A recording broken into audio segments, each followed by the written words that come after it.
A warm welcome to all our panelists and delegates who have joined us for the sixth Packaging Live webinar. Sustainability has been on the forefront for all brands and consumers, and packaging is the first touch of the consumer experience that we are looking for. We have brought this idea in today's webinar on sustainable packaging life cycle and hope the next 90 minutes offer sustainable packaging ideas that the industry can replicate. Hi, my name is Prateek Kaushik. I'm the Portfolio Director at Reed Exhibitions India, organizers for today's webinar, and PackPlus and SupplyPlus Exhibitions, India's leading exhibition serving the food, confectionery, and FMCG sector for the last 15 years. As our delegates join, I would like to share some housekeeping rules. I'll request all the speakers to keep their videos on and mics on mute. Our delegates are requested to share any questions for today's panelists in the Q&A box and not in the chat box.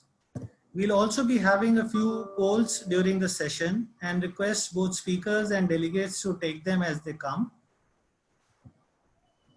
Friends, we have another power-packed panel with all the experts in their domains lined up today for the webinar.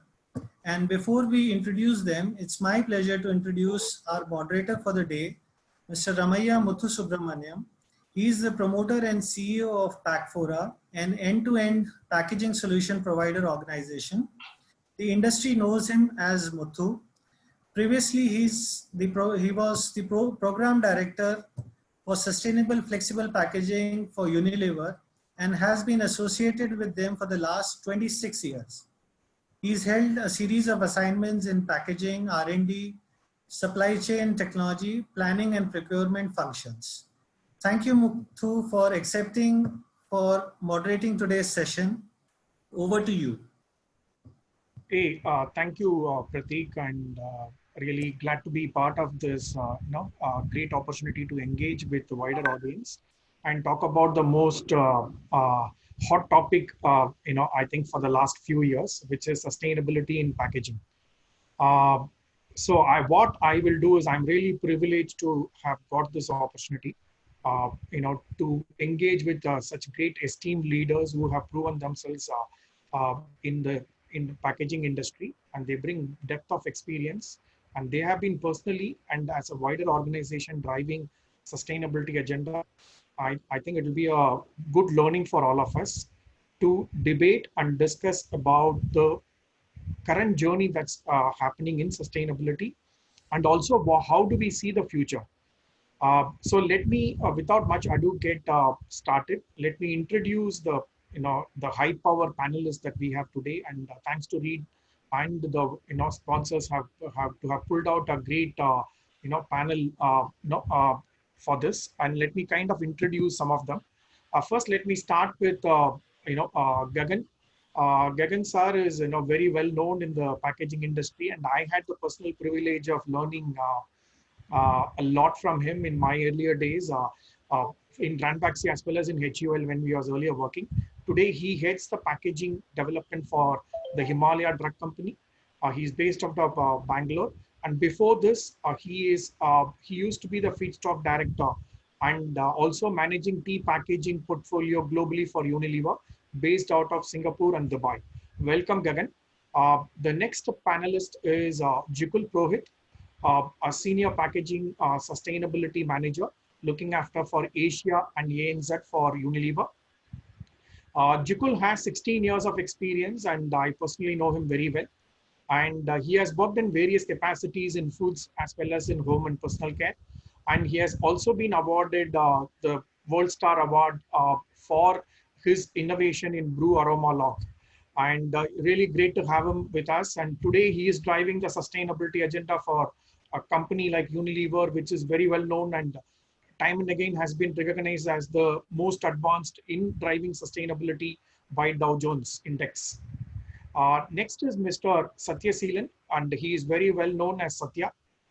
He heads the packaging for Jyoti Labs, and a seasoned packaging professional with more than 25 years of packaging experience in molding, conversion, and development.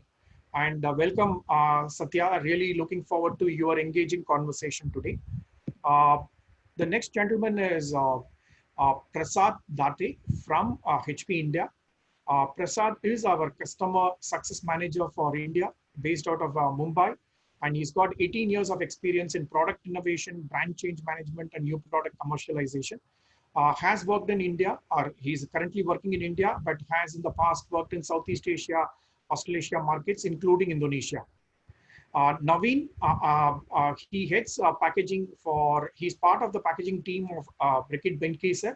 Unfortunately, due to personal reasons, he's unable to make it today. The next gentleman is Manish Desai, Director of Mudrika Labels.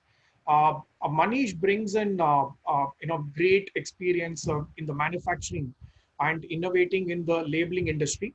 And he has brought in some excellent technologies in the in-mold labeling and heat transfer labeling in India. And he always looks for new technologies to upgrade the industry. So it will be great to hear from him how he is driving some of the sustainability agenda through his innovations in his portfolio. And next is a personal friend and a guide, Mr. Sunil Bhai. He's the founder of SSF Plastics, a very large rigid packaging company. And he's very well-known, personality in the industry with several and national, multinational companies part of his company's customer list.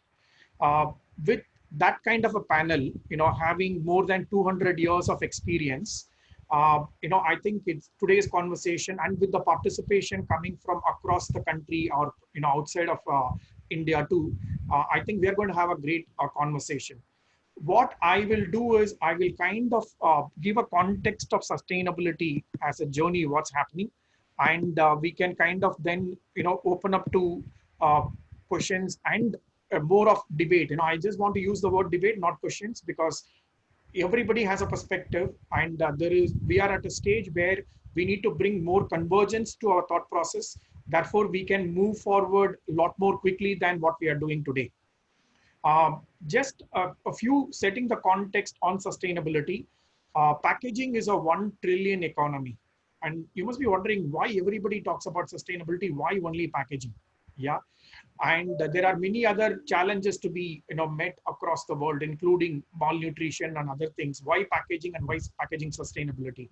To give you a context that there is about 350 million tons of plastic gets produced year on year today. That was zero by the way in 1935. And if you look at out of the 335 million, more than 140 million tons is getting into packaging applications. And you know what? Has anyone thought about where those packaging materials are going? I only called out the material from plastic, but equal amount of material gets used in metal, equal amount of material gets used in paper, and so on and so forth. The question is, what happens to these packaging materials?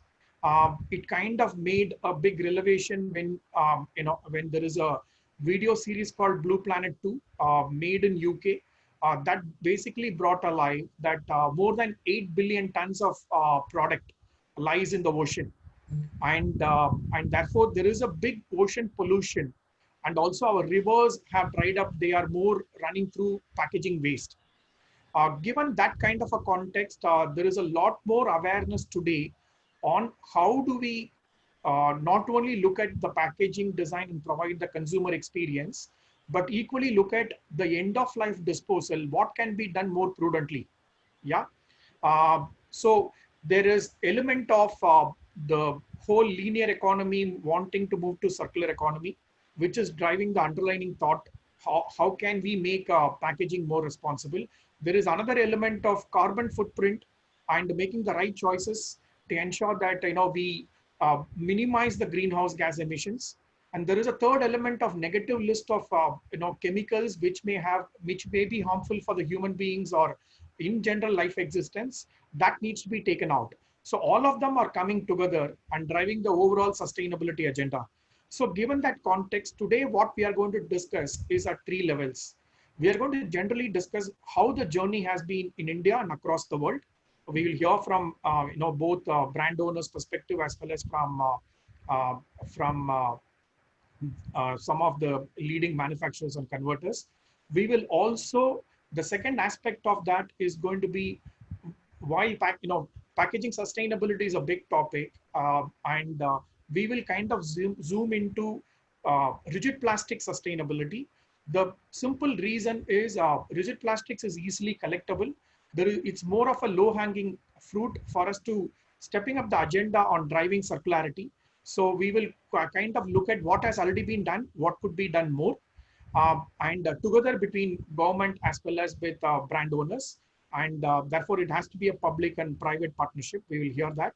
Third is there is a lot of disruptive technologies coming through. You will hear from HP how digital printing is going to be a key enabler in this journey. And also some of the technologies like labeling, particularly IML, how it is going to enable the achieving circularity to the planet. And we will also have some case studies. So it's going to be very exciting and engaging conversation.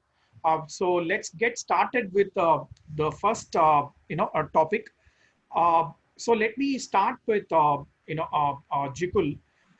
Jikul, if I look at the journey and awareness of sustainability, while it has been in existence since early 2000s or early 90s, I would say, when Green Dot initiatives got started in Germany. But I would say that it got amplified in 2011 when the first plastic waste management rule came about, followed by an amendment in 2016. Then subsequently, 2017, Alan MacArthur Foundation made this great declaration with like-minded people, including Unilever, that they will kind of make every packaging recyclable, reusable, or compostable by 2025. So can you kind of, from a large brand owner perspective, give your perspective about how the journey has been from a global standpoint, as well as from an India standpoint? So over to you, Jikul. Thanks, Muthu, for a very good capturing of the history and the event of the past, and also the background, saying that what is happening to this plastic. And for Unilever, basically the whole sustainability thinking comes from our belief. Yeah, our three beliefs are: brand with purpose grow, people with purpose thrive, and companies with purpose last. Yeah, and our purpose is to make sustainable living a commonplace. So I think we want to see sustainability in multiple paradigms, and that's where we want and we believe that this is the best way to ensure the long term growth. As a company, we believe that this is the best way to ensure the long term growth, because we believe that for 9 billion people, the world population 25 years hence, this is the only way to live in this one planet within the limit of the planet. Yeah, so until and unless we do or we take steps today, we will not be able to sustain this within the resources which are there in this one planet. Yeah, and that's where we are working on various pillars. So in India particularly, we are working on 5 key areas. One is water, second is health and well-being, third is enhancing livelihood, fourth is sustainable sourcing, and fifth and most important topic which we are discussing today is reducing plastic waste.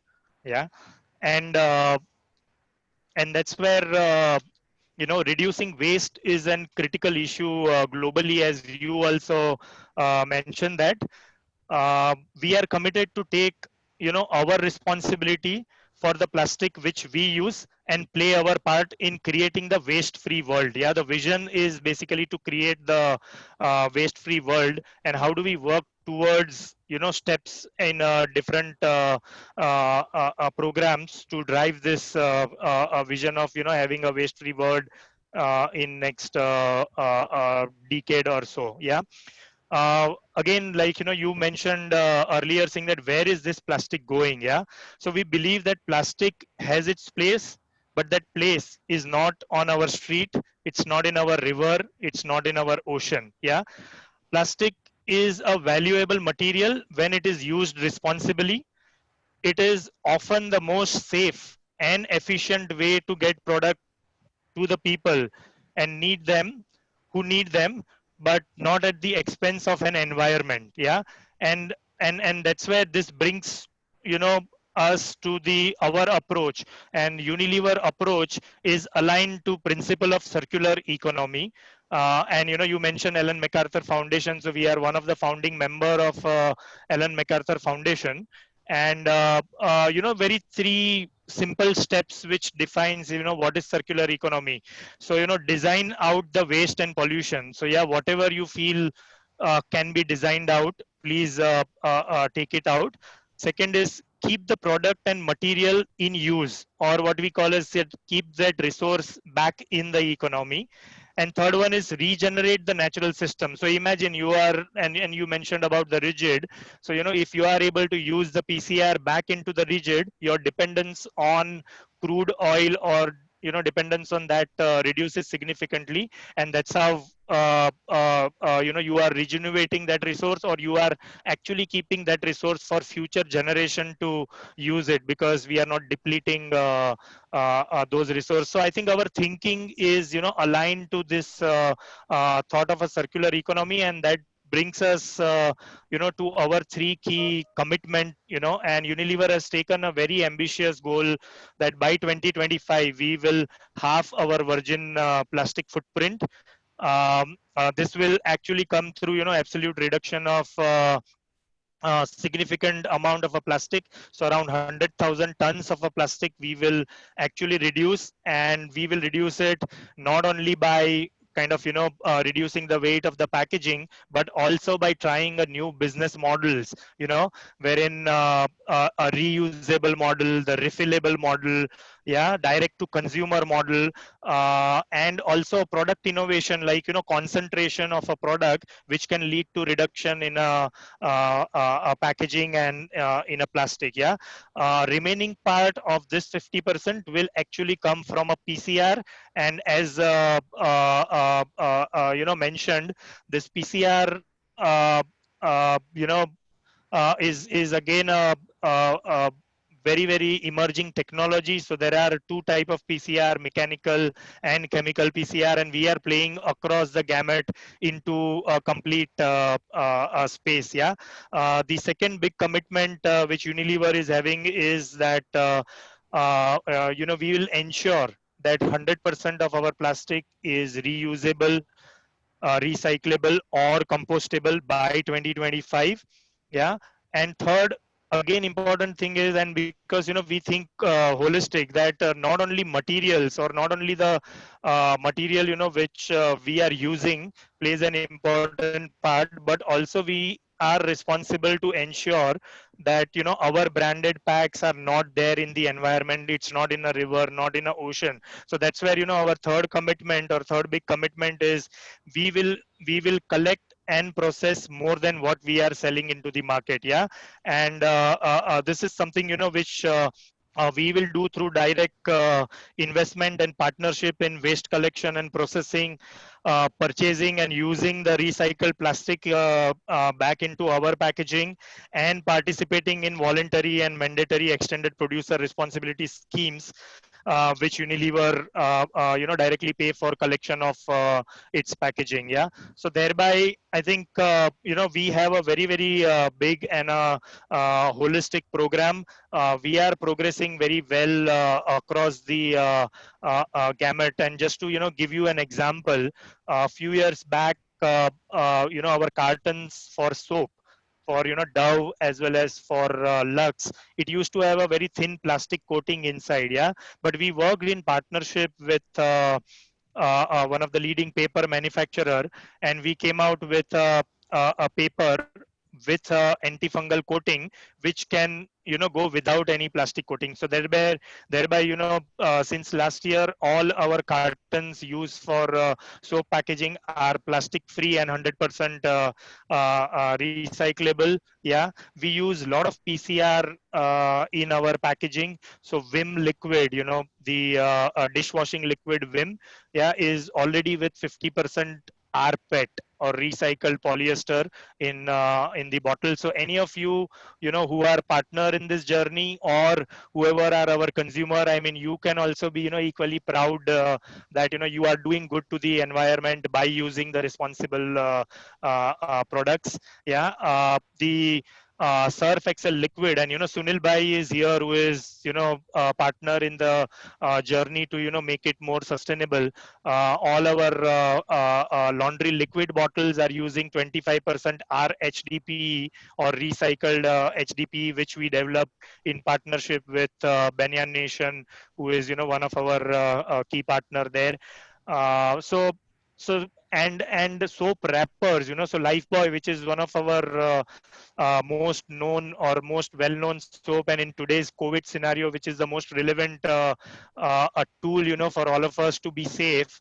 Lifebuoy wrapper earlier was, mixed material. Yeah, it used to be combination of polyester, paper, and polyethylene, and we actually converted it into the mono-material structure. It is completely polypropylene based, and thereby, it is fully recyclable. So we developed in coordination with our partners like Cosmo and Max. So that's where I think in this whole journey, I think one of the most important thing is a partnership. Yeah, and all of us, so be it consumer, be it converter, be it feedstock manufacturer, all of us have our role to play into this whole journey to clean the environment, to make the world a better place for future. And I invite kind of all of us to please partner with all the companies around, and thereby we will make sure that our dream of keeping plastic in circular economy and keeping our environment waste free will be kind of done much ahead of the goals. So that's it from my side, Muthu. Thank you. Hey, thanks, Jukul. I think, you said a lot, and, clearly shows that there is a lot more commitment and drive to approach the sustainability challenge more holistically. Yeah, my takeaway, and I'm sure audience will also agree with that. You have broken this into three parts. Okay, one is you have set a very audacious goal to bring circularity and drive circularity, and you will do it at two levels. One, you are designing product and solutions to make them become more circular and have multiple lives. That is one area you are focusing on. You talked about a lot of brands that are already doing. The second area is you are helping and working with the ecosystem partners across the value chain to establishing, how the same waste can come back into your own packaging materials. Yeah.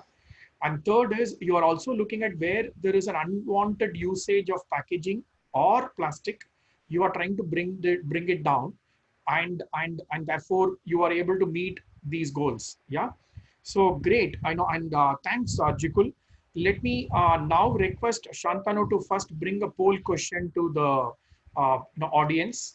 Shantanu, can we have the first poll question, please? I hope all of you are able to see it. For the benefit of people who are not able to see it, or you are doing it through you are listening through other means, let me quickly read it out for you. The question is, has post-COVID scenario increased the pace of sustainable packaging solutions or not? Yes or a no would be great. And Shantanu, they know how to kind of answer this in the system. You want to add anything? How they can participate and say yes or no? Yeah, they can just submit yes or no, and the poll results will also come in a short while. Sure.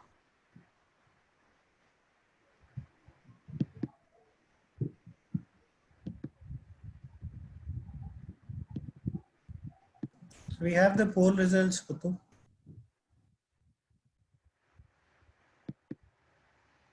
Oh, okay, great. That shows that despite a pandemic like COVID, yeah, I think the sustainability focus around sustainability is still a very high focus area. And that's I'm glad to see that.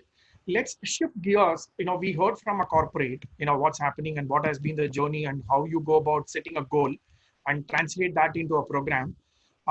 Let's get another perspective of how the brand owners and consumers are undertaking this journey. Yeah. So let me ask Gagan sir. So you kind of asked from Jikul, how sustainability is in the center of the business. Can you elaborate your thoughts, Gagan, in terms of how do you see the consumers and brands are driving this agenda, what are their expectations, what is already happening, but equally, what more could be done collectively by the industry or by brand owners.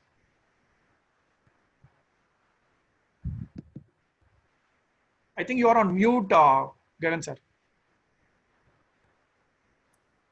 First of all, thank you, Muthu, for and glad to be part of this panel, esteemed panel.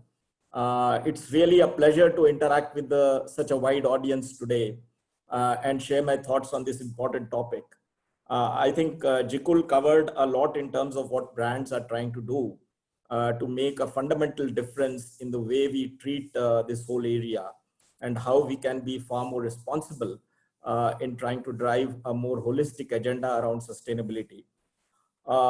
See what I would like to bring to the table as to what it really means to the consumer and what are the brands expected to do to make sure that there is a fundamental shift in our thinking, which can make a fundamental difference to this world.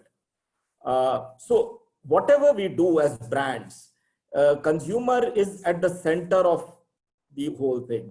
Consumer is the focal point in terms of doing whatever we want to do to make sure that we are doing the right things. And consumer really is who judges the the efforts that the brand is making. Consumer is the one who really makes that judgment, and therefore consumers today are actually looking for purpose-driven brands that resonate with their beliefs and value systems. It's very important that we resonate with them. We are able to create that kind of a aura, that kind of a connect where they feel that the brand is indeed doing the right things. And that connect is extremely important. And that has to be at the heart of all our efforts. Yeah, sustainability credentials have in fact become an integral part of a brand offering. It is in fact, when you come up with a brand and when you come up with an offering in a brand, sustainability credentials are a very integral part of that offering. And often a consumer decides what to purchase and what not to purchase depending on what he perceives as the commitment that we have towards sustainability. And this is becoming a major trend across the globe. It is far more prevalent in some of the Western countries, but I'm sure this is slowly going to become an important part of the developing economies as well, where your ability to demonstrate what you're doing towards sustainability and how you are impacting that whole area will become an important input in terms of what consumer conceives as important. And therefore, some of the purchasing decisions will actually start, getting influenced by our ability to actually, clearly articulate what we are doing on sustainability front. So brands, they need to not only do the right thing, but they also need to demonstrate what they're doing to be seen as responsible brands. Yeah, and therefore it is very important that this becomes an integral part of their business strategy, because ultimately it impacts the business and it is actually going to play a big role in their overall business deliverables.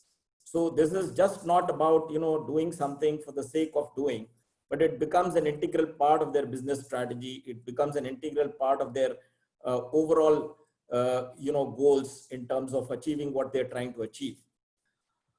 The second important thing is, and that I really wanted to emphasize, is that for whatever reason, packaging becomes the first point of contact with the consumer. And therefore, it is in some way the messenger which carries the message about what it is doing from a sustainability point of view, how it is, making that impact on the sustainability front. And therefore, it is very important that packaging is used as a tool, not only to communicate all the good things that the product has to offer, but it also becomes a communication tool to the consumer to what the brand is doing from a sustainability point of view.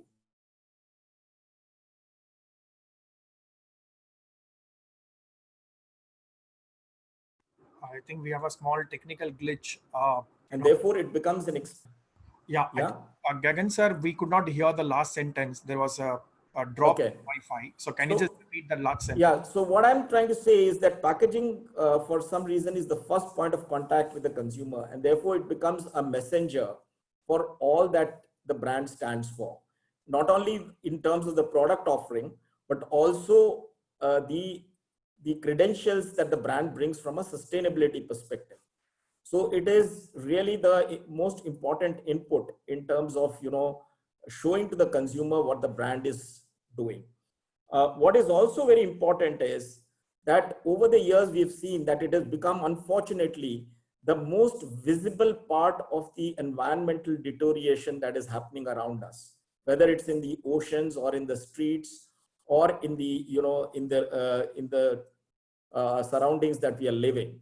And therefore, can you hear, or it's still a problem? We are able to hear you. Okay. Yeah.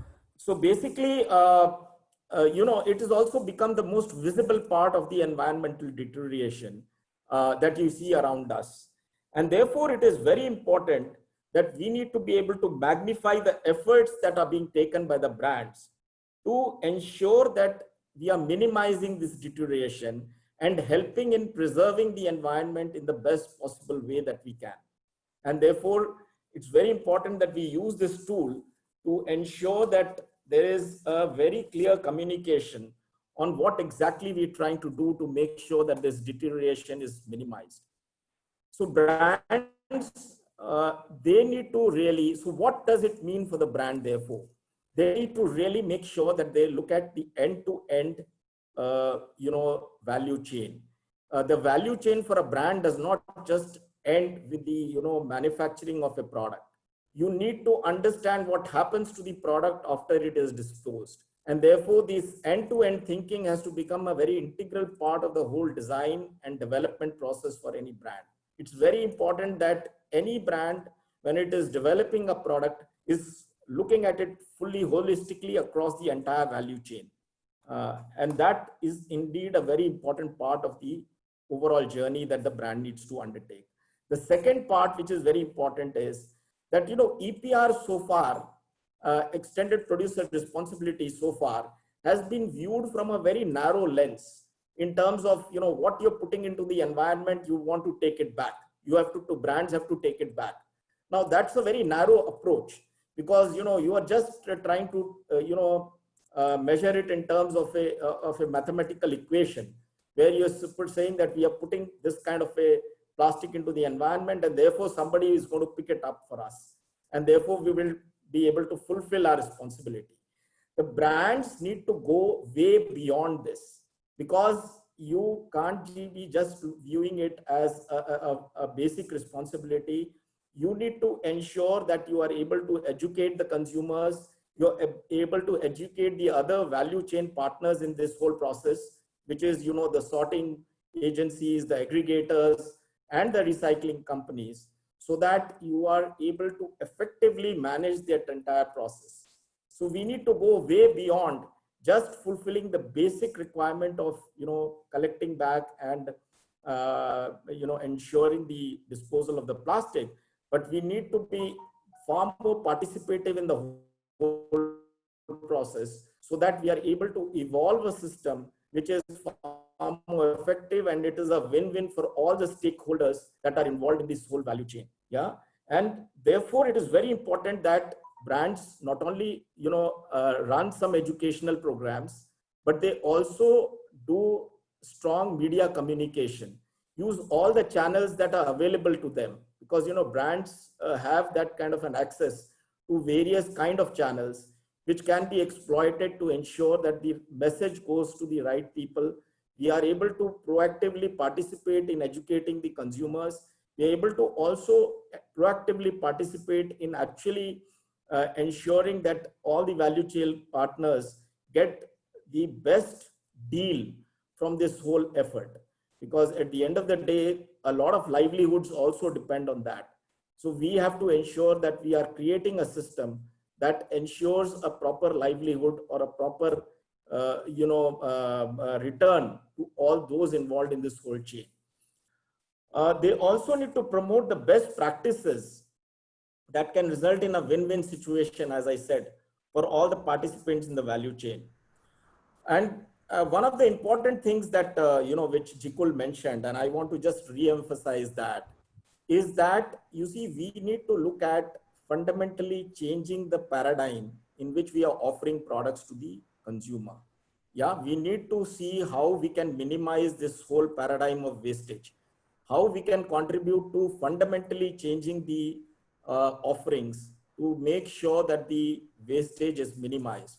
So whether it is, coming up with refillable solutions, or it is coming up with concentration of products so that it can be diluted at the end of the consumer, or it is coming up with the, just refill stations. In many countries, for example, Unilever in Indonesia itself has done an experiment where they've created these refill stations where a consumer goes and just takes the product from the refill station, and he does not use any container. He can take a container from his house and he can just get it filled. And also we have now experiments going on around the world where the consumers are able to return their packaging. When the consumer, when this packaging is delivered, when the product is delivered to the, to the consumer can return that packaging and it can be reused. So we need to look at paradigm shifts in terms of how we design our products. What are the business models we want to create? How do we really fundamentally look at changing the entire, thought process behind delivery of products? And this has to be an integral part of the business strategy. We need to make it an integral part of the business and the marketing strategy so that it gets ingrained in the way the company thinks. Sure. Every time we design a product, we need to make sure that all these things are considered, the overall value chain, both in terms of manufacturing and in terms of disposal, and also alternate systems that can actually help in minimizing the. Definitely.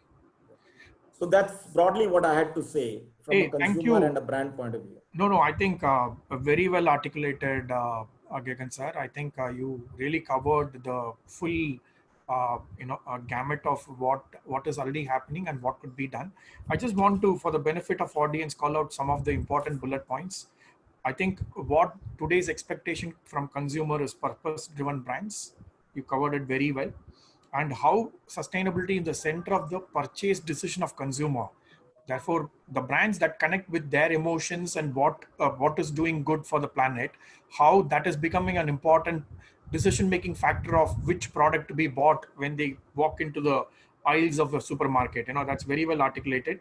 And you talked about what could be done in terms of beyond commitments to EPR. How can the holistic awareness can be driven at a consumer level, and also how can we shift the paradigm from a conventional current packaging of take, make, dispose to something? How can you extend the life cycle of products multiple times and within bringing some of the new novel solutions? Yeah.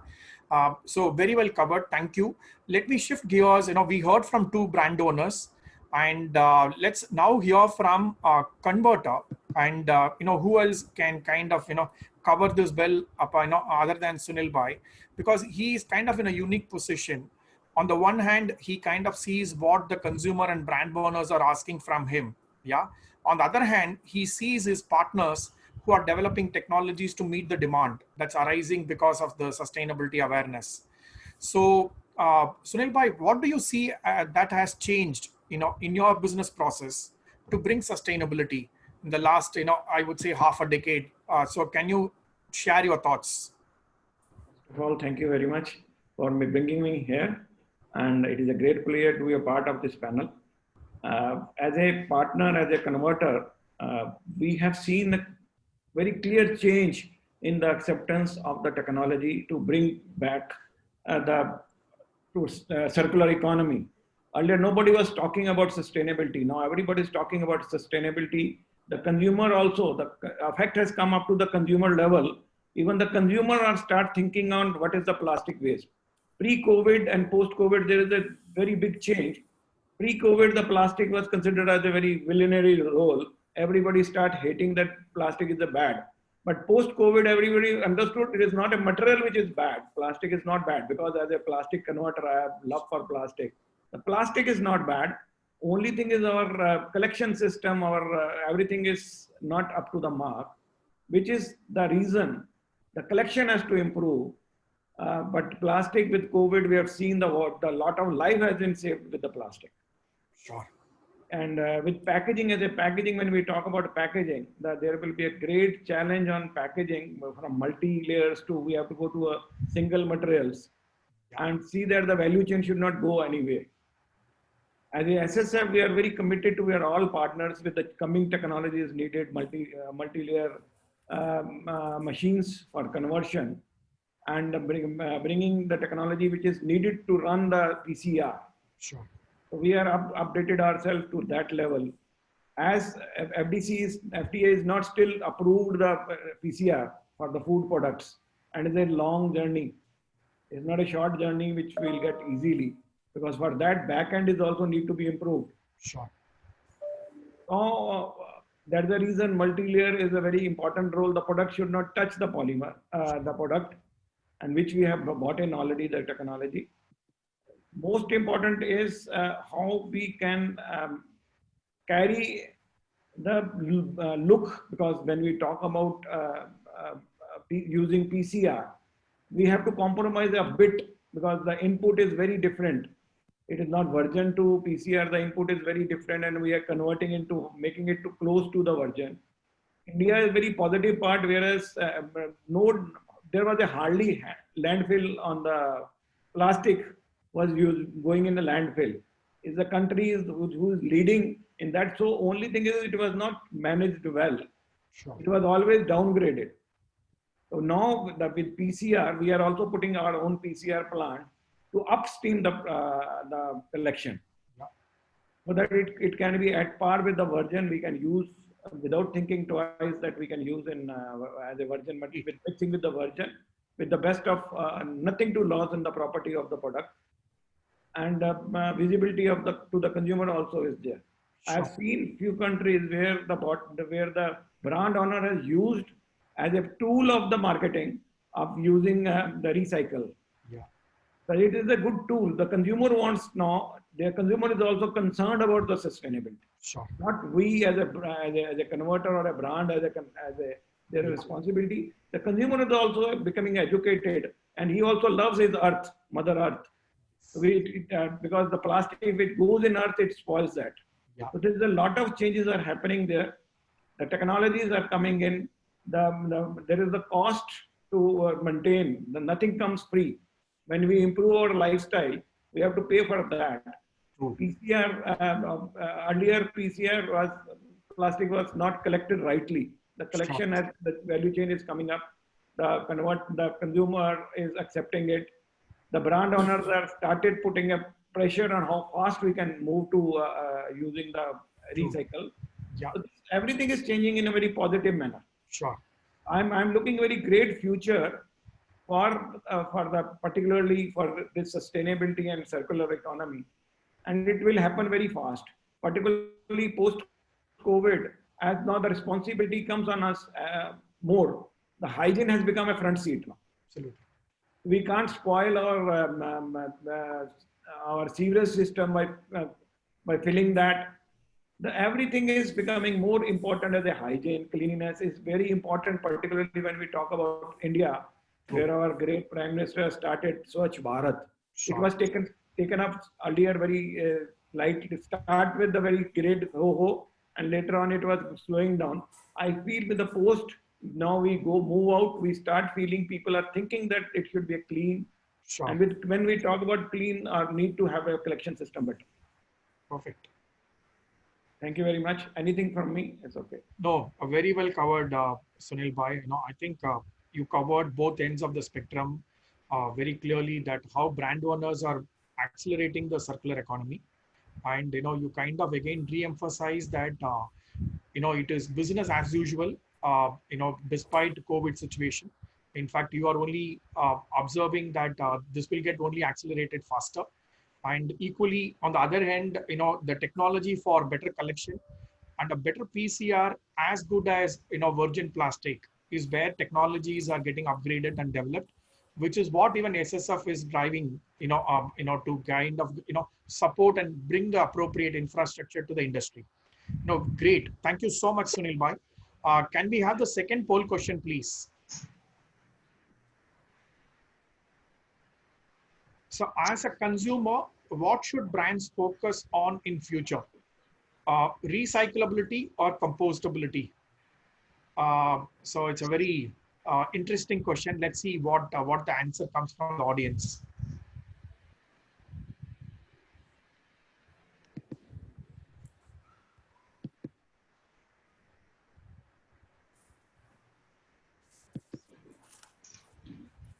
Probably, Muthu, this can become a debate topic for the next time. It's such a vast area. Yeah. Yes. Very interesting.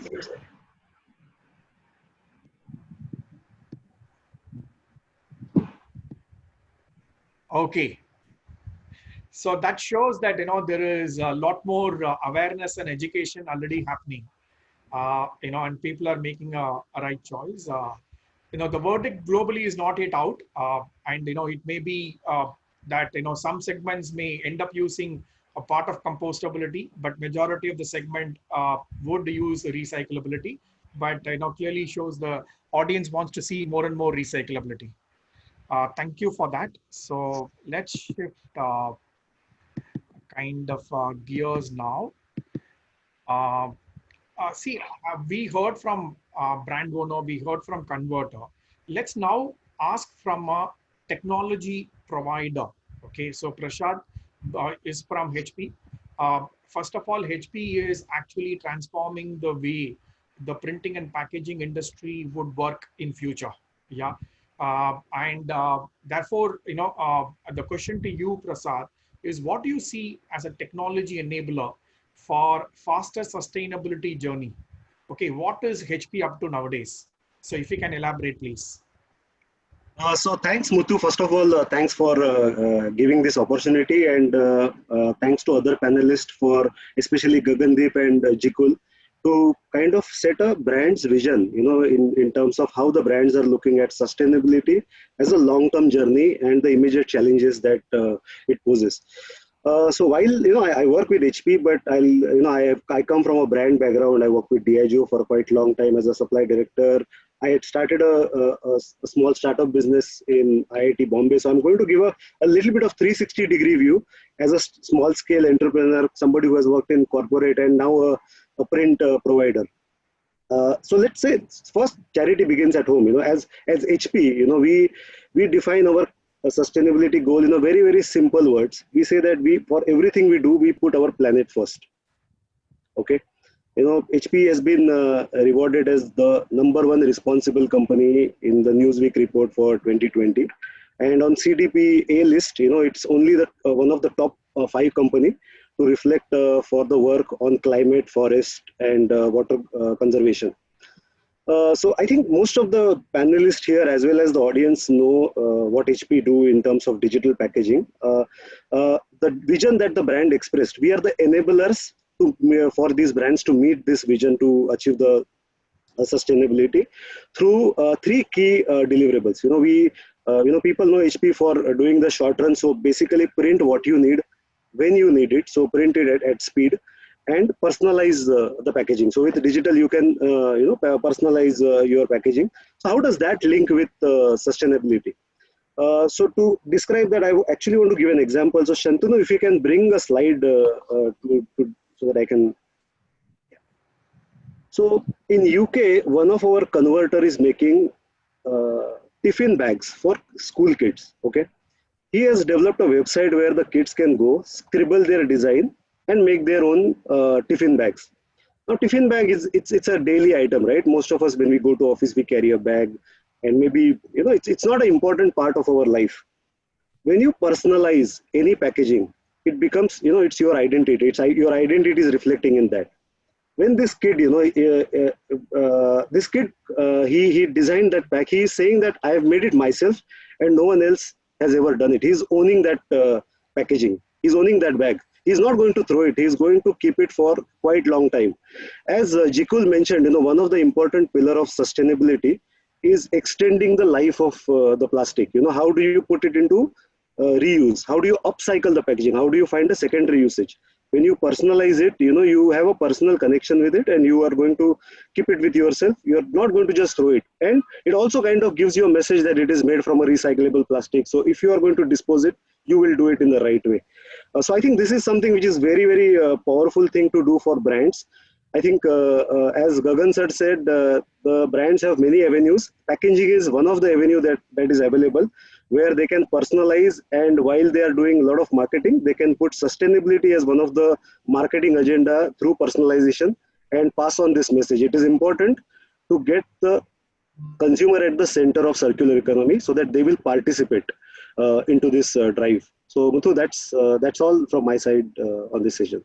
Hey, brilliant. Thanks for sharing it. Because we have to be very creative in finding solutions, and clearly personalization has a new angle in terms of preservation, and therefore extending the life cycle is a great thought, because you then become possessive and of your creation, and even your mother may want to keep it. By the way, in your 5th year you did it, and therefore it will probably get into storage rather than into the streets. Thank you for sharing, Prasad, and we will certainly hear more from you in the subsequent conversation. Sure. About other key enablers you are bringing from a technology standpoint positively.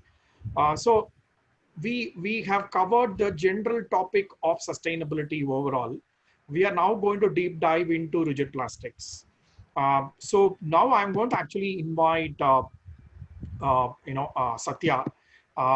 Satya, you kind of have a lot of experience in driving recyclability design into plastics in general. But I want to hear your journey of rigid, because you have a large portfolio of rigid plastics in Jyoti Laboratories. So can you share your approach in terms of the design levers and how you have brought in a strategy to move into more circular economy solutions for your rigid plastics? So over to you, Satya. Yeah. Thanks, Muthu, and the panelists and the sponsor for making me part of this hour-packed session. And I'll actually, Jikul and Gagan shared a lot of insight onto this sustainability and others. So let me share my experience, and I'll start with where to start, how to start, and where to begin, and how to execute it. So let us go into the real action points. And Shantanu, can you share that first slide, end-to-end design approach for sustainable packaging? Yeah. So basically,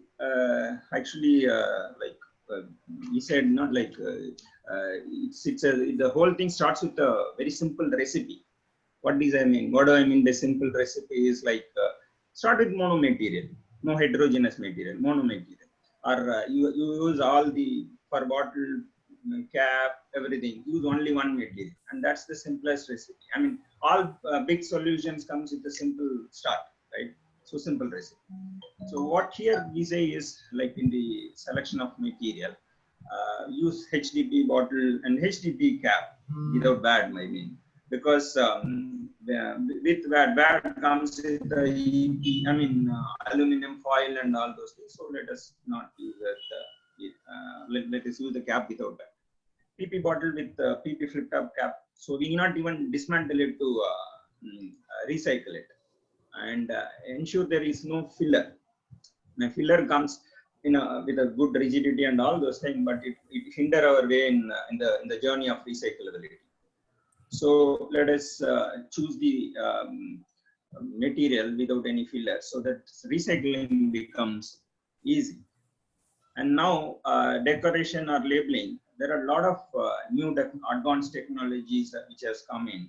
And IML per se, in IML journey itself is sustainable. There is no liner, there is no release liner, there is no trim base, there is no other paper and all those things. So as such, the IML itself is a good choice of material for sustainable packaging and sustainable packaging. Yes. I mean, in case, so like we can start with, you go with the PP material bottle, you have PP based IML, PE bottle, PE based IML. So you need not even peel it off, no worry of peeling it off, right? And so as such, it gels well with the core material, primary packaging. And in case you go on a PET bottle, there are, I think you people are increasingly aware of clean flake technologies, wherein the label can be peeled off by immersing into the dye solution, I mean lye solution kind of thing. So those are all an option. In case you are forced to go with an heterogeneous material like paper, choose the latest technology like clean flake for decorations. And when it comes to design, see the whole thing starts in the whole thing start like begin with end in mind, right? We know that we are going, our product, our packaging is going to be sustainable and it is going to be recycling friendly. Let us have some basic steps into this thing. Let us have a snap fit cap so that even the line, high speed line is getting filled at 200 or 400 bottle per minute are being filled in. So let us use a snap type cap. And in order to give a recyclability, I mean, people can use it, recloser, refilling. Let us use no one-way lock. Gone are those days like for tamper evident, tamper proofing and all those things. There were one-way lock, once consumer lock it and you cannot open it. But now you can see more and more value for money pack like refill packs, pouches are coming in. So let the packaging, the bottle or primary pack, rigid, I mean bottle and cap can be easily openable and reclosable and no one-way lock, I mean. So next is, we know that we are going to use a homogeneous material, no heterogeneous material. So let us build in the leak proofing hermetic sealing by way of inbuilt plug, built-in plug in the cap, so that you are avoiding one top seal or the one more wadding heterogeneous material on those. Let us the cap can be of built-in plug, and if possible, not if possible, it is very much possible. We can build an inbuilt tamper evident cap. Why inbuilt tamper evident? Most of the pack comes with this tamper evident seal and tamper evident labels and stickers, which again it requires extra effort to paste it, apply it, or I mean, if people are peeling it off, you cannot peel it off cleanly. So let that be a tamper evident also built into the caps and containers. I'm going to show you more when I talk about case study, how we executed in Jyoti Labs. I mean, the tamper evidence and all those things. Whatever I'm telling here, we have almost covered it in our case study. I'll show you in next session. I mean, doing all this thing, it doesn't end there. I mean, this is not least, last but not the least, you have to give it the correct symbols and markings. I mean, even now you can see the primary packaging without any recycled symbols. And people are, people are yet to, even the brand owners are yet to gear up to this situation. So making all this thing, and then let us give a symbol like recycle symbol with proper marking. These are all the simple steps which will help to start with. This is not the only portion. This is just a humble beginning how to start sustainable packaging, keeping recyclability in mind. And as such, Indians know, we Indians are very conservative and we are born sustainable. Sustainability is inbuilt into our system. So we can recycle it, we can keep it, preserve everything. Somewhere in recent 30 years only we lost our way. We mistook convenience into giving a convenience. We prefer convenience over sustainability kind of thing. All gone are those days, like olden days. We used to pack our own food in lotus leaves and banana leaves, and there you throw it, it will automatically get disintegrated, no problem. While we moved from leaves to plastic, we had better hygiene and better the disposal. We are following the same disposal. Sure. We have to change the mindset. Like Nilbhai said, I think we have to change the mindset. Well I mean, said. with that, I'm summing it. Thanks. No, very well covered, Satya. I think you kind of covered it holistically. The underlining design principle, because there are two aspects to circularity. One is make it recyclable and get it recycled. Yeah, I think what you said is, I really like, begin with an end in mind. Yeah, therefore first thing is, how do you make it recyclable? And you really brought in some of the nuances and the aspects that needs to be considered holistically, and very well articulated. Just a great conversation happening, but we have very less time left, and we have only another 30 minutes, and we have a lot of questions still to be covered, and we want to take some audience questions also. So now I would request speakers to kind of make it a little precise and focused for the conversation. We'll give more time to Manish Ji, because he has some important points to cover. Therefore, others I'll kind of request, if he can give a more focused answer, that will be great. See, we heard, for example, aspect of how are we designing the product for recyclability. Yeah. The second aspect is the economical model to bring the recycled material back into the packaging. Yeah.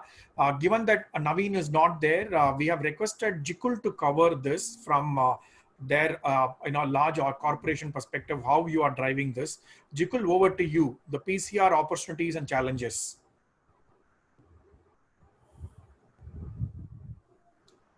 So thanks Muthu, and can we have the slide, please? Yeah. So I think, yeah, PCR, is and I remember this very famous quotes and a Shayari saying that, ये इश्क नहीं आसा इतना तो समझ लीजिए एक आग का दरिया है और कूद के जाना है. So nothing is very very easy or very simple. I think all the things comes with its own set of challenges, and in PCR also there are multiple challenges which are there. But first I would like to paint the picture around what is the opportunity. Can I have the slide, please? Yeah.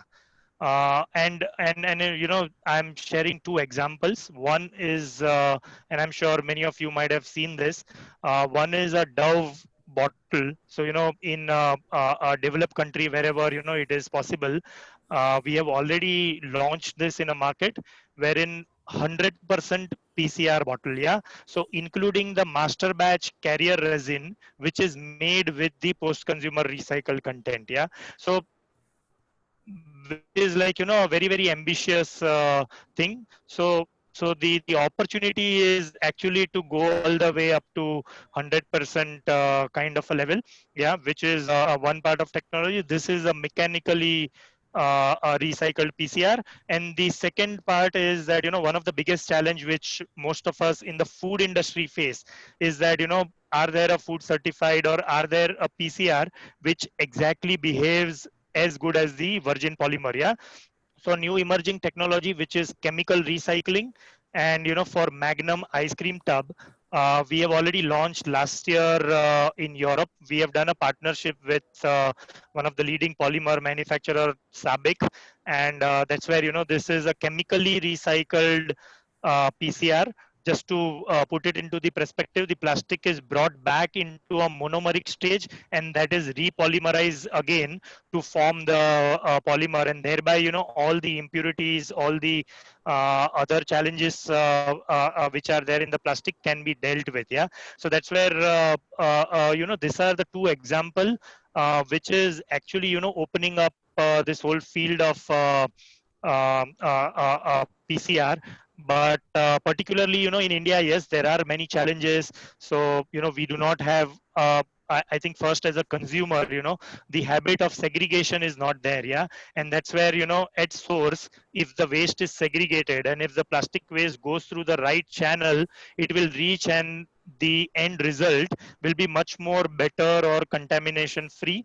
The second thing is color is a challenge, because if you go to any developed countries, they use a lot of rigid packaging which is transparent, or which does not have so much of a master batch, and that's where their output or the color which they get in the PCR is also then translucent and can be easily calibrated.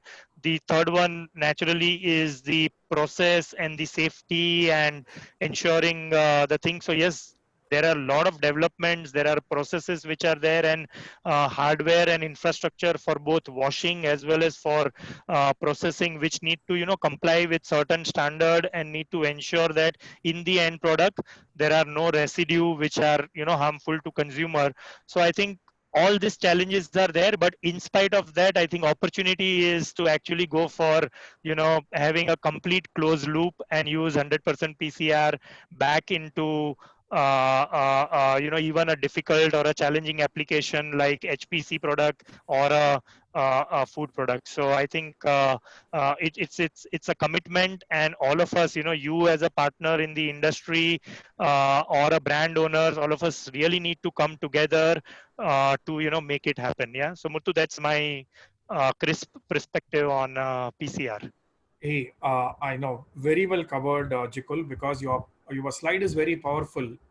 Okay, because on the left, what is possible today, on the right, where the aspiration is. And Sunil Bhai also talked about foods is an area where people are still aiming to achieve. I'm really glad, although you have done it at one region where technology is available today, but that's where the industry is wanting to go.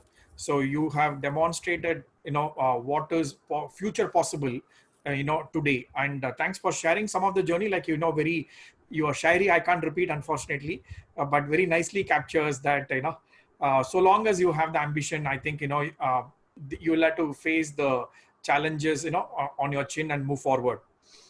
Can we have the third poll question, please?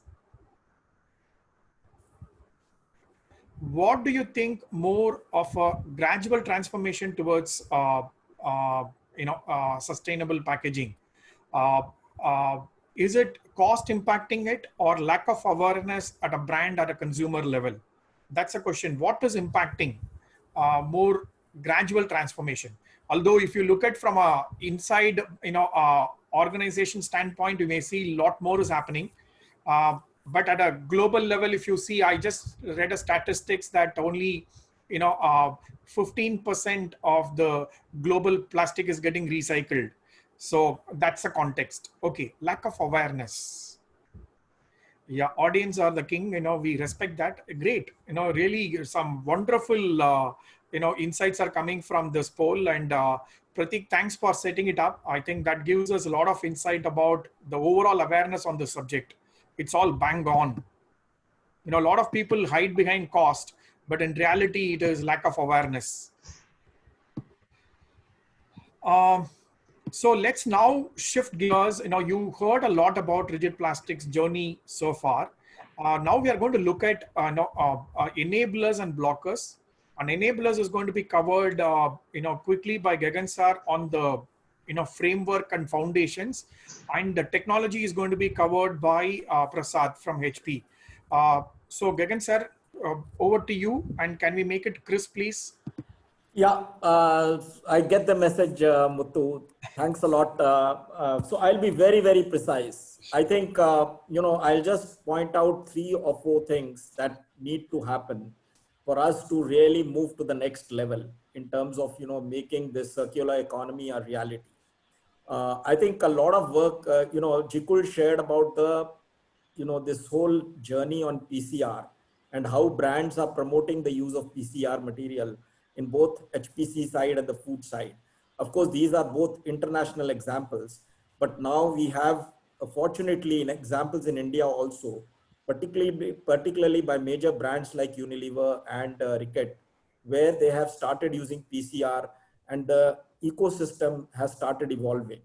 And Sunil Bhai also covered as to what is the effort that somebody like him is making to make sure that high quality PCR is available so that it can be used effectively by the brand owners. And he has really, really made sure that this becomes an important part of his business strategy. And he has put in that kind of an effort to bring that entire chain into the market. But what will really help, in taking this journey to the next level is ensuring that we make this as mandatory for certain categories. Some category of products, the government needs to make it mandatory to use a certain percentage of PCR, what has been done in other countries. And once that starts happening, this whole area is going to accelerate in a much bigger way. And you will find that there is a natural pull for PCR material, which creates the kind of demand that is required for the industry to come forward and service that demand. It will also accelerate the whole process of, healthy collection, making sure that the entire ecosystem is built around the back end. And we are able to really give shape to that whole agenda of proper collection, segregation, and recycling. The second area which I would like to point out, that the brands can also, play a much bigger role in incentivizing the consumers to give back the packaging at the point of sale or some outlets where, the material can be collected in a much better way. Now, how can it be done? For example, Himalaya, I'll just give you an example. We started an initiative in our stores where if a consumer returns back the pack, he would get a 10% discount on his next purchase. We started collecting this material, and this material was, of course, a high quality material, which went into a segregation process. And this was used for getting it back into a high quality PCR. Now, this was done, of course, at a small level in our own retail stores. But why can't it be extended to, say, modern trade, where you give a certain incentive, what is being done in many countries, particularly Germany and some of the European countries, where when a consumer comes back with his pack and he puts it in a vending machine, he gets automatically a certain amount credited to his amount. Now, these are all, initiatives which will take time. Of course, Indian infrastructure is far more complex, but we can start somewhere. We need to make sure that we create an incentive-based model where we are able to collect in a very structured way the end-of-life products, and we are able to then give a proper shape to that recycling process. Sure. So that is the number 2. And the number 3, I think one point that we need to do is, of course, we need to have a much stronger collaboration between the industry, the converter, and the government bodies to make sure that the regulations are made which are taking into consideration the interests of all of them. And everybody's participation needs to be facilitated much more so that it is a much more participative process, and the policy decisions happen based on what we believe is practically achievable. So these are the just 3 points that I wanted to make in terms of what will enable us to move to the next level when it comes to, driving this whole circular economy. Yeah, thanks, Gagan sir. And Prashad, over to you. Thanks, Muthu. So before I actually jump into Blocker, just very short thing about personalization. I shared the example.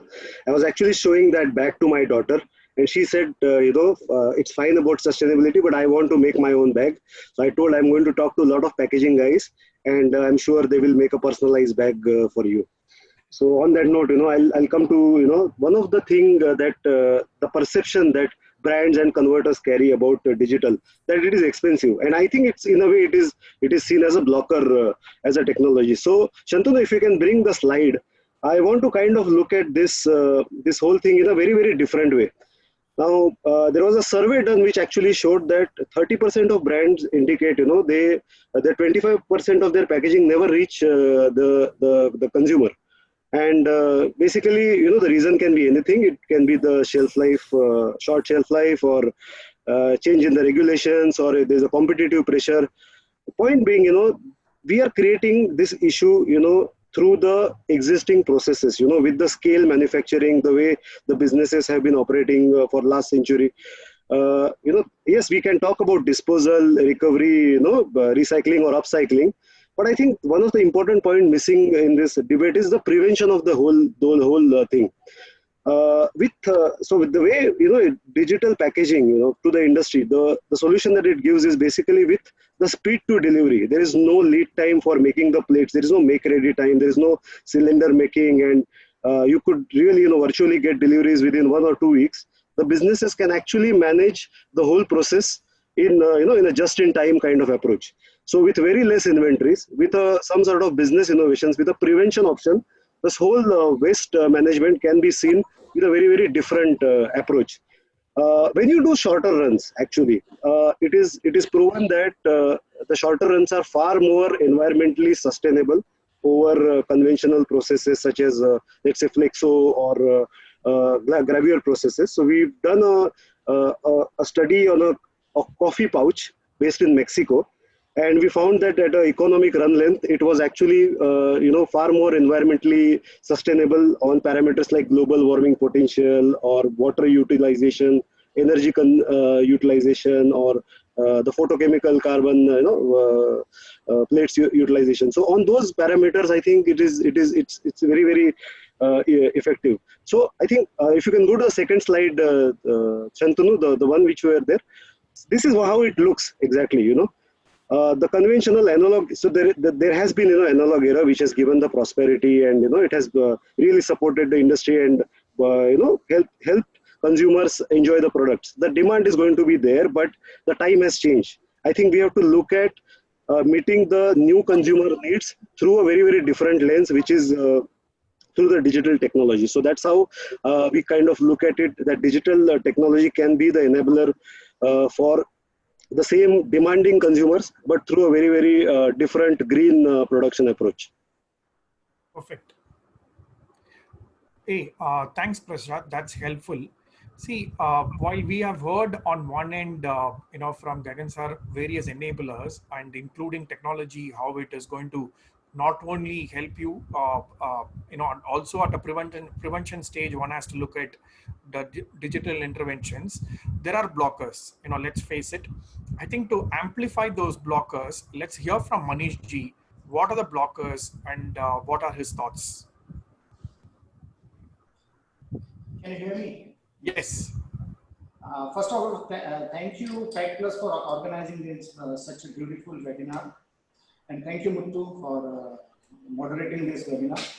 I think all panelists have spoken about the PCR and EPR, so I will not take this point. I will take the declaration, how declaration can help to increase the sustainability of the product.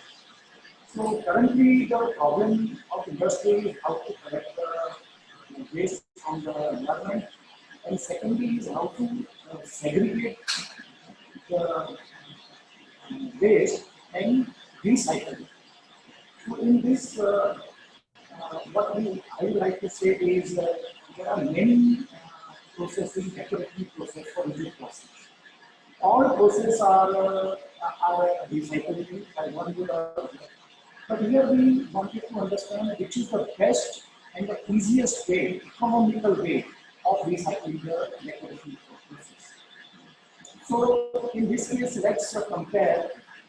We can compare three major decorative processes like self-adhesive label, spring sleeves, and IML and STL. So forth, and there are many others. But majorly three, we can say self-adhesive labels, where it consists of three parts. One is at the printer's end, end user's end, applicators end, and the end user's end. So printers, you got a three component on that: face paper, adhesive, and silicone. Face paper and adhesive, which is not recyclable, and the only way to recycle is to only way to dispose of is to landfill or a furnace. Second way, when you go about the after putting the label onto the container, when it comes to the recycling, you have to remove the label and then put it onto the recycling. So there is a one process is involved for recycling the process. Again, when it uses by the end users, it's generate the silicone paper. The silicone paper which contains silicone, so again there is a problem of recycling at the end user's end. The only way is to landfilling or furnace. So same way in swing sleeve also, there are you have to remove the swing sleeve from the container, then only you can go for the recycling. And everybody knows that PVC swing sleeve is almost banned in all over the European countries.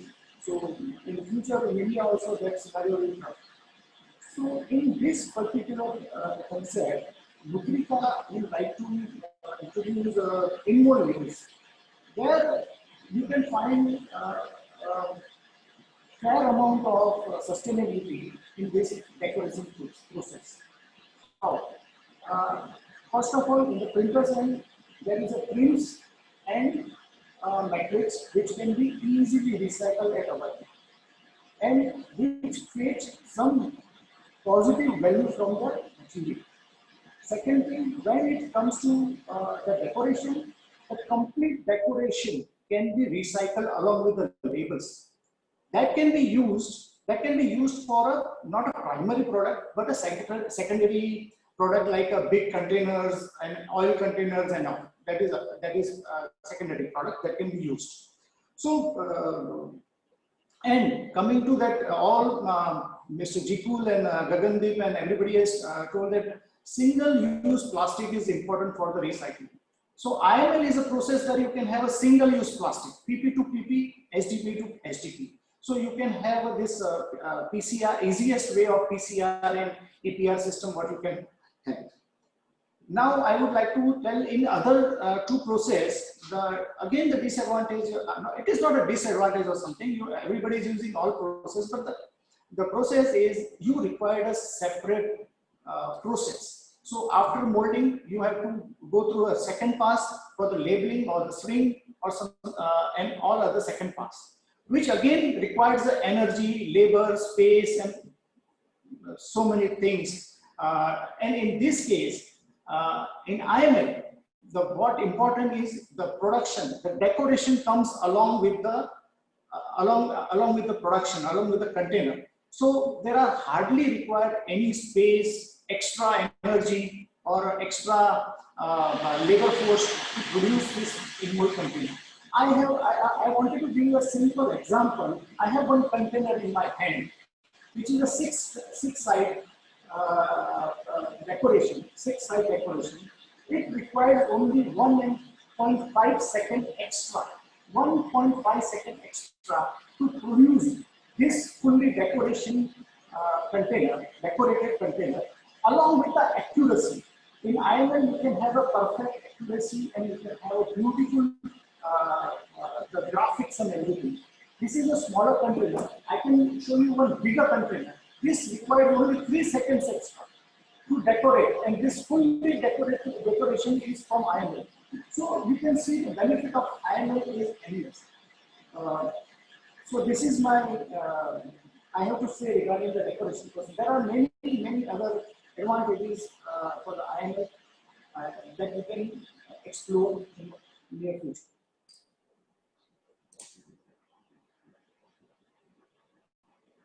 Sorry, I was muted. Thank you, Manish ji. You have covered it well. I just want to request the audience to stay because we have a couple of more things to cover. So it may get extended by another 10 minutes. So please kindly request you to have stay for a longer period of time for another 10 minutes to take your questions, some of the questions, and answer it.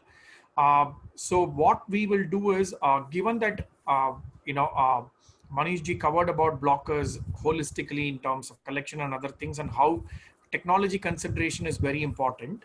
The proof of pudding is an actual experience. So can we kind of hear from Satya? Satya, can you just project your slide and provide a one-liner of your case study? Make it short and sweet. That will be great. Yeah, thanks for that. You can project that slide, Shantanu. Okay. Basically, what we had was I'm talking about one of the biggest brand in dishwash segment. We originally had, I mean, you can see that column wise, original, the left one is thermoformed polystyrene, thermoformed tray, and lid. Actually, you can also see I have changed my background. You can see this. This is the container and the cap. This per se is made up of thermoformed top and the lid, plus one shrink sleeve, shrink sleeve, PVC shrink sleeve, and then a paper label. And on top of it, there is one more PVC shrink sleeve for tamper evidence. From there, whatever, all different pieces are on different material, heterogeneous material. From there, we moved into a thin walled injection molding. See, this is a thin walled injection molding with inbuilt IML, basically, with in-mold labeling. So from this 5-component system to 2-component system. What I mean by 2-component system is it is basically lid and label. That's all. Container and label. That's all. So this without peeling it off, we can just grind it. And right now, while we are talking, our factory is using this regrind directly into this hopper and all those things. So directly we can use those things. It's a 5-component system, it become a 2-component system. Surprisingly, though this is a thermoform tray and this is an injection molded IML, thin wall injection, the weight remains same, 20 gram and almost same, 20 gram and 21 gram. And I spoke in that previous session that we have an inbuilt, what do you call, tamper evidence built into the stub itself. You can see this. So this kind of tamper evidence has been brought into the system, so that I remove the one more element of tamper evidence things. And the process, we don't shrink sleeve. I mean, you know how a shrink sleeving tunnel, how much energy will it consume? We don't use any the thermoform tray. We used a shrink sleeve, PVC shrink sleeve. And even PET, it will become another heterogeneous material. We don't use energy, so these are all inbuilt. And the paper, this is a paper label on this lid. This paper label, affixing one more machine. So all those processes are eliminated basically. And it was easy to recycle. And you had a lot of intangibles also. Our line stoppage came down, aesthetic uphill went up actually. So this is how we moved from a thermoformed tray tub lid to a injection molded, thin wall injection molding with IML. So this is one of the, I'm not sharing the metrics. This will give a feel of how moving to monomaterial will help you and how can we move into that. This is PP based IML. I mean, I'm not going to take more time. Any questions I can take it up, else we can sign off. Muthu. Hey, thanks, Satya. We'll take the questions towards the end. Thank you so much. Really great innovations, and wish your brand every success. What we will do is, while we have discussed about the live and the emerging challenges, we'll ask a few. While we wanted every panelist to kind of give their future thought, but we'll ask a couple of panelists to give if they have a magic wand to predict what the future would be by 2025. Okay, what would that be? So I'll first invite Gagan sir to share a one-liner from him. Where does he see, we are all sitting together having this conversation. Where do you see ourselves by 2025? So that's a tricky question, Muthu. And I think, predicting the future is always very difficult. We all know how many uncertainties are there. But I think 2 areas I just wanted to bring to light so that, we know exactly where the world is moving towards. Yeah. See, one is that you all know, and we all know that, fossil fuel is something which is going to, deplete. There is a longevity to the fossil fuel. We are too dependent on fossil fuel today. 99% of all polymers that we use is still coming out of the fossil fuel. And we all know that the whole carbon cycle in a fossil fuel is completely distorted, because it can take thousands of years for the carbon to get embedded into biomass, which is captured in the form of a fossil fuel. And therefore, whereas the usage part, it takes only 1 to 10 years for that usage of that carbon to be, there. So there is a big distortion in the capturing of the carbon versus the usage of the carbon. So there is a definite need to look at alternate feedstocks for producing these conventional polymers. That is why companies have been looking at how, and polymer companies have been looking at how we can use alternate feedstocks, particularly renewable feedstocks. And there is significant progress that is happening in that area. I guess that this is going to get accelerated in the next couple of years. Yeah, so that is one area. And this is something where people will look at, alternate to food, conventional food-based feedstocks. It could be things like stalks. It could be stalks related to corn or stalks related to wheat and stuff like that, and even algae. So those feedstocks are going to be critical part of this whole value chain. The second area is, of course, which Jikul just covered actually as part of his polypropylene drive for chemical recycling. See, the ultimate is if we can actually break down the polymer into its monomers, and we can then convert it back into the polymer, then we are getting into as good quality as a virgin polymer, and that is real recyclability, and that's the whole real circular economy. I feel that we are very close to that, especially in PET. There is a collaboration between Indorama and Loop Industries, which is the plant is going to get commissioned by end of this year, where Oh, okay. I think we kind of lost Power cut there, yeah. again. Yeah, power. Yeah. So, Jikul, can you just give a one-liner, please? We are really short of time, so it'll be great. Yes, I will try to be it in one line. But Muthu, and again, I think all of us know about what are the trends and where we are going. But maybe, where I see the world moving and, what will be my world in 2025. So I just want to narrate this as, as per CPCB report, in India, we generate around 9.5 million tons of a plastic waste a year, which is almost, and out of this, yes, significant portion is recovered, but almost 40% leaks into the environment. So around 10,000 tons per day of a plastic which is leaking into the environment, which is kind of 3.9 million tons every year. Yeah. And this to kind of dump this plastic, you need 35 Wankhede stadium equivalent every year. And probably what I want is across 35 cities, rather than having a landfill or a dump yard, having actually a stadium wherein people can go play and enjoy their life. So 25 years or a few years down the line, probably the landfill will be actually converted into the stadiums or a playground, and we will actually have a plastic waste free world, is where I see it happening. Thanks, Muthu. Hey, brilliant. May your wish come true, because it's very important. So you are painting a picture of a more sustainable world and less leakage of packaging into the river, ocean, and landfills.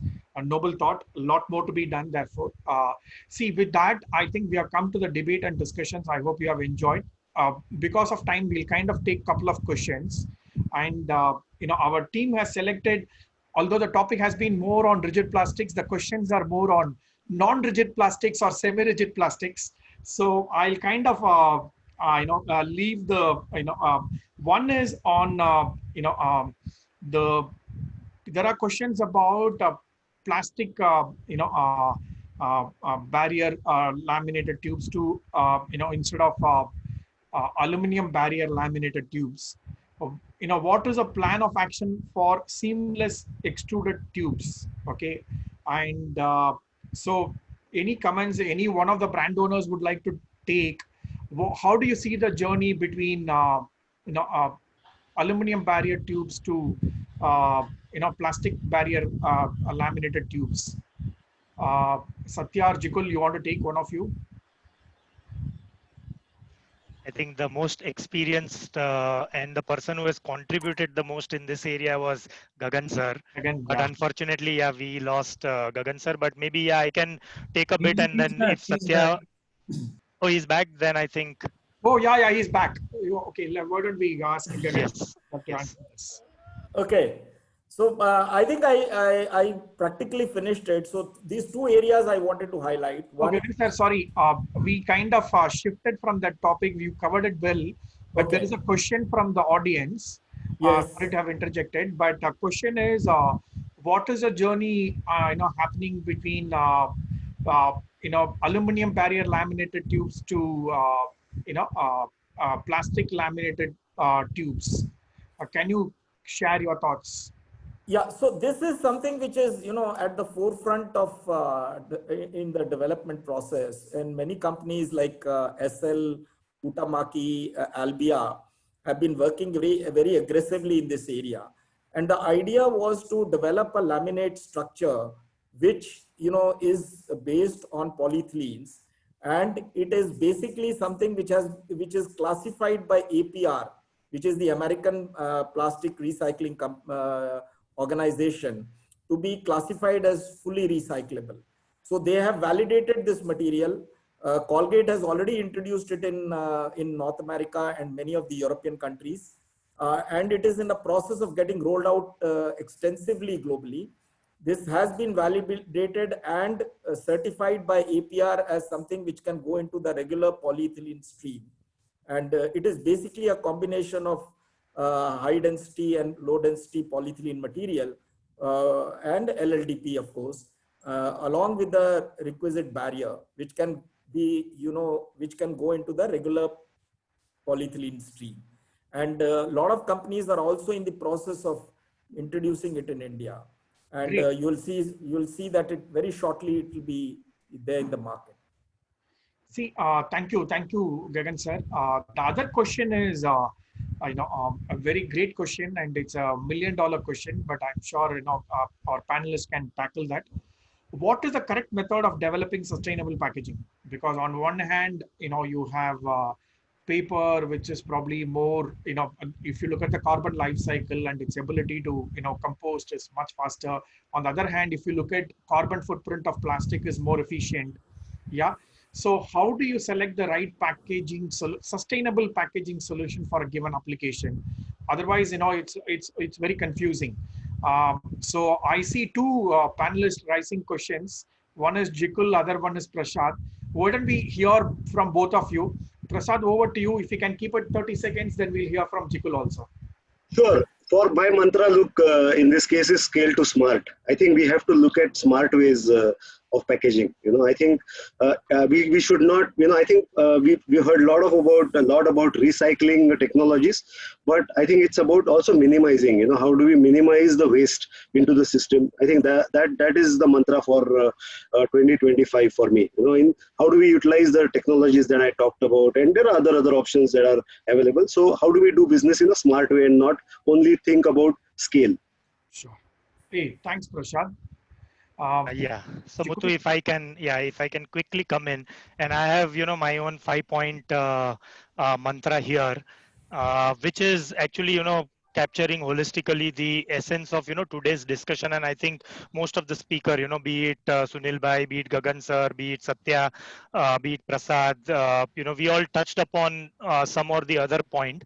And typically, when we are designing packaging, and 5-point to kind of look at it is the first one.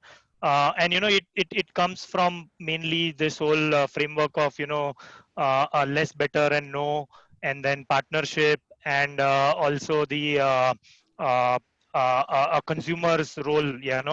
So that's where 5 points are. First point, reducing plastic. Second point, using only recyclable material and increasing use of recycled content. The third point is seeking alternative to plastic wherever possible. Fourth point is working in collaboration with partner, because individually you cannot achieve all the goal until the whole ecosystem come together and work as a one thing. And fifth and most important thing is also around helping consumer to better understand actions they can take, because I think a lot of role consumer also have to play, and that's where it will help to close the loop. So that's where I think this 5-point a plan will help and guide, a lot of developers and a lot of us as a consumer to, deal with our sustainability challenges. Thank you. Great. Hey, thanks, Jukul. And I like the 5-point mantra. I think you have kind of summarized, so we can save some time. But I do have an important question from the audience that goes to Manish ji. So, while you talked about the benefits, from an end-to-end perspective, InMode labeling, is good. The audience, there is a question from Mr. Vijay Sawant asking for IML, which is printed with multiple colors applied, if it is applied, although, the technology is for predominantly for polyolefin bottles. How sustainable effect, it may have from a recyclability standpoint. The printing inks, would it have any impact on the recyclability factors? Manish ji, if you can throw your light, that will be great. Yeah. Good question. Here, and it is not polyolefin, it is a PET. What I received. Yeah. Okay. Yeah. Now, yes, we are using the inks, which is sustainable inks, like a low migration inks, which can be easily recyclable and can be reusable. First answer of that. Second thing, regarding the PET recycle, like everybody is saying that what is the future plan of 25 to 2025. So recycling PET along with the container is very difficult currently.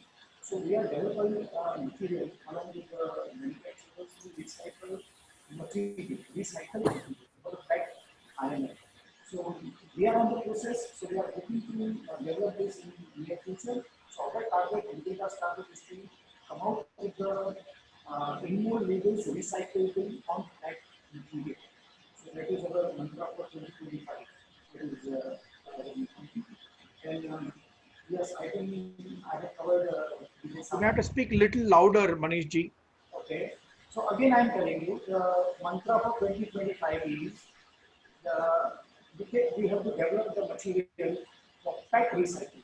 So we are working along with the raw material suppliers to develop a material which can be recycled for the PET material. So Got it. our mantra is for 2025 to develop that material and introduce it into the market. Thank you.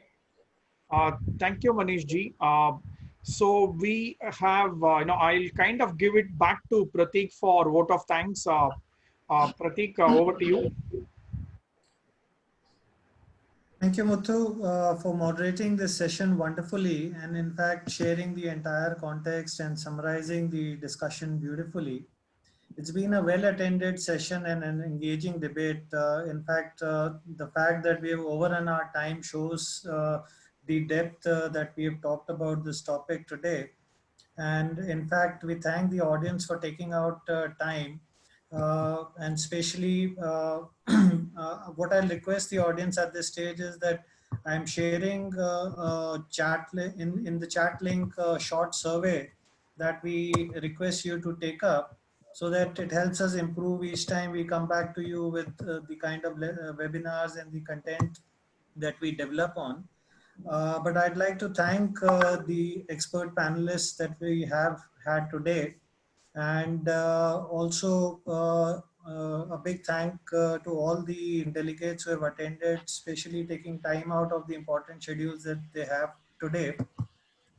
We're also quickly announcing our next webinar, which is on the 18th of September.